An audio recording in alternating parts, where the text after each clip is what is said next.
Jey Uso's victory at the 2025 Royal Rumble was supposed to be his defining moment, the culmination of years of struggle and reinvention. For a long time, Jey was seen as an elite tag team wrestler, alongside his brother Jimmy. But after breaking away from the Bloodline and standing on his own, fans began to see him as more than just a sidekick. The Royal Rumble win should have cemented him as a true main event star, but instead, WWE's mishandling of his push sent him spiraling into irrelevance. One of the first major missteps WWE made was their failure to capitalize on the organic momentum Jey had built leading up to the Rumble. Throughout 2024, he had gained a loyal fan base, with crowds rallying behind him as an underdog babyface. His storyline within the Bloodline had made him one of the most sympathetic figures in wrestling. But once he won the Rumble, WWE seemed to shift its focus away from what made Jey popular in the first place. The booking following the Rumble was baffling.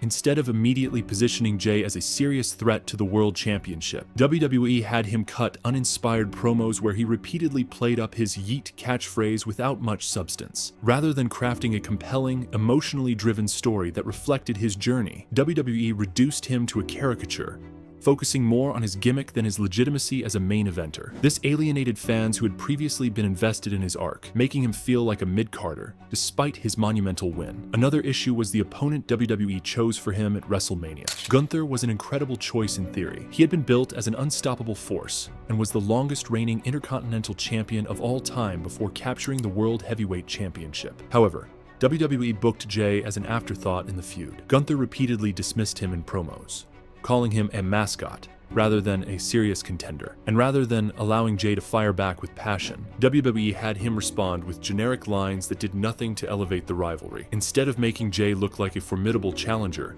WWE continued to undermine him in matches leading up to WrestleMania. He suffered unnecessary losses in tag matches and non-title bouts that killed his momentum. Losing in a multi-man tag match is one thing, but WWE booked him to get pinned multiple times on television, eroding the credibility he had built. These losses made it clear that the company wasn't fully committed to pushing Jey as a main eventer, making his Rumble win feel more like a fluke than a statement victory. Another baffling decision was WWE's insistence on inserting the Bloodline into his storyline again. Jey had spent years trying to break away from Roman Reigns' control, and after finally doing so, he was once again entangled in Bloodline drama. WWE booked a segment where Jimmy Uso and Solo Sikoa ambushed him, further muddying the waters of his push. Instead of keeping the focus on his championship pursuit, the company made it seem like his priority was his never-ending family drama, which many fans were already tired of. Additionally, WWE failed to portray Jey as a legitimate draw. Unlike past Rumble winners such as Cody Rhodes or Drew McIntyre, he wasn't given the spotlight in major segments. He was often booked in the second or third match of the night, rather than being presented as a headliner. Even the marketing for WrestleMania seemed to downplay his presence. Posters and promotional material heavily featured Gunther, Roman Reigns, and Cody Rhodes while Jey was barely acknowledged. This sent a clear message that WWE itself didn't see him as a true top guy, which naturally affected how fans perceived him. He was thrown into meaningless tag matches and booked inconsistently. Fans who had once been excited about his potential as a solo star now saw him as just another guy on the roster. The situation wasn't helped by WWE's failure to protect him from online criticism. When fans expressed disappointment over Jey's lackluster booking, rather than addressing these concerns, WWE doubled down on their mistakes. Social media was filled with negative reactions about his treatment, with many fans feeling like his push had been completely wasted. The backlash was so severe that even WWE's own social media engagement suffered, as fans stopped showing interest in Jey's segments. WWE also botched his character development post-WrestleMania. Instead of showing a more aggressive, determined Jey Uso, who wanted redemption, they continued to portray him as someone who was just happy to be there. His promos lacked fire, his matches had no real stakes, and his character seemed directionless. WWE could have turned him into a compelling underdog fighting to reclaim his place, but instead, they left him floundering. The final nail in the coffin was the way WWE slowly phased him out of major storylines. Jey was barely featured on the card, and when he was, it was in a throwaway match with no build. WWE had a chance to reignite his momentum by having him win a major match, but instead, they continued to book him in a way that suggested he was an afterthought. Jey Uso's downfall after winning the Royal Rumble was a classic example of WWE's inability to capitalize on organic fan support. Instead of letting his story unfold naturally, they micromanaged his character, stripped away what made him special, and forced him into a role that didn't suit him. Jey had gone from being one of the most beloved underdogs in WWE to just another wrestler stuck in creative limbo. WWE's handling of Jey Uso post-Royal Rumble has been nothing short of a roller coaster ride filled with missed opportunities, questionable booking decisions, and an apparent lack of faith in him as a top-tier main eventer. While his Rumble win should have solidified him as a major star heading into WrestleMania season, the company has seemingly shifted its focus elsewhere, especially towards John Cena's long-awaited heel turn. The stark difference in how these two narratives have been handled speaks volumes about WWE's priorities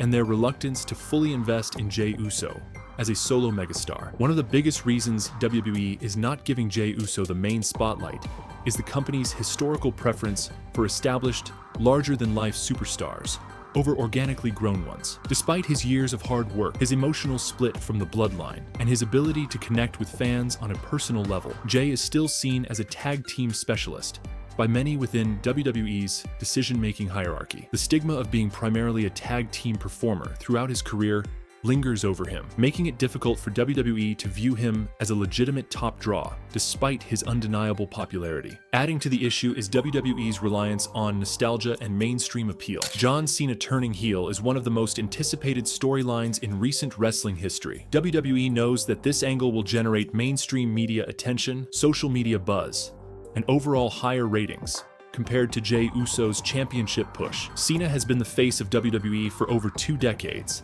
and the idea of him embracing the dark side is a headline-grabbing moment that can bring back lapsed fans and boost interest in the product. In contrast, Jey Uso, while beloved, doesn't have the same crossover appeal to mainstream audiences. From a business perspective, WWE is simply following the money by prioritizing Cena over Uso. Furthermore, WWE's lack of long-term storytelling has played a major role in why Jey Uso's main event push has faltered. When he won the Royal Rumble, there was immediate excitement around his journey to WrestleMania, but WWE's creative team failed to build upon the momentum in a meaningful way. Instead of solidifying his status as a true main eventer with dominant performances and compelling promos, WWE opted to downplay his significance in favor of bigger names. They failed to craft a story that made his chase for the championship feel like the must-see event of WrestleMania season. Another reason Jey Uso has been pushed aside is the perception that he isn't a major merchandise mover. WWE heavily factors merchandise sales into determining which stars receive the biggest pushes. Cena, even before his heel turn,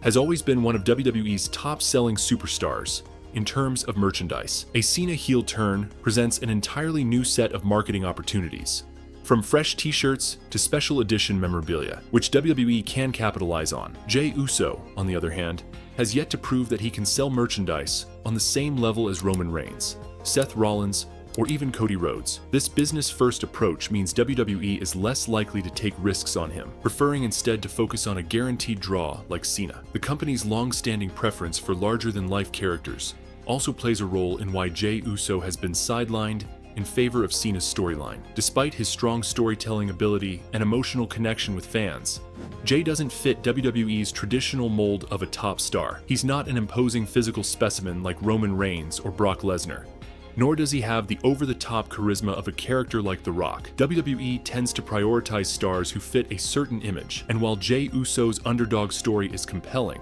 it doesn't align with the company's typical vision for a WrestleMania headliner. Timing has also played a critical role in why Jey Uso's push has lost steam. The sudden emergence of John Cena's heel turn has overshadowed almost everything else in WWE's current storytelling landscape. Fans have been clamoring for a Cena heel turn for over a decade, and now that it's finally happening, WWE is pouring all its energy into making sure it dominates the headlines. Unfortunately for Jey Uso, his rise coincided with a moment in WWE history that has been years in the making it nearly impossible for him to compete for the spotlight. There's also the issue of WWE's hesitation to deviate from its long-term plans for the Bloodline storyline. Jey Uso was a pivotal figure in the Bloodline saga, but WWE always intended for the biggest moments of that story to revolve around Roman Reigns, Solo Sikoa, and possibly even The Rock. Jey's Royal Rumble win may have been seen as an experiment, but it's clear that WWE never fully committed to making him the focal point of the Bloodline's grand finale. With John Cena's heel turn offering a fresh,